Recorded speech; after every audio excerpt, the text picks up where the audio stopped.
good dad, by the way. Shout out for your first show, hanging with us here. He made a good point that I didn't think about. They did the same thing with Brian Branch. They put him back in the game, and he got hurt worse. I believe it was the Packers game. MCDC still does some dumb spit.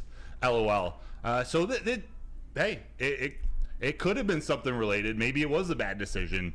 I don't know if we'll ever find out. To be determined. I'll err on the side of that. They didn't know, but that may be a question tomorrow at the press conference. Yeah.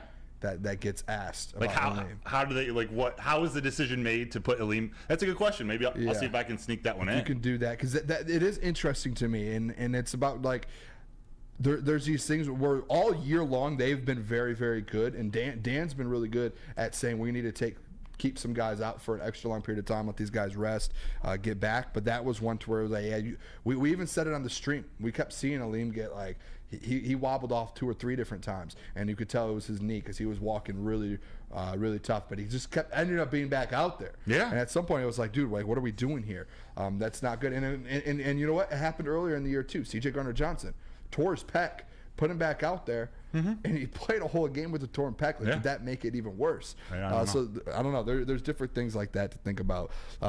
It's not just on the coaching staff, although the doctors they get paid to make these decisions. Yeah. But also imagine C.J. Gardner-Johnson isn't wanting to come out of that game. He's not just going to take a decision like that lightly. So and most players are going to be begging to stay in the game. Go ahead. No, just a fan is just sitting here spamming the chat with the Booner pass. He said to the Pistons winning the game. Don't know if that's going to happen. No joke. Remember, that's not a pass. Remember like 2 weeks ago when I joked? It was I think the first time it was brought up, the comparison or the question: do the Lions win more games than the Pistons this season? It was a joke when we first started. What are they at 2 right now?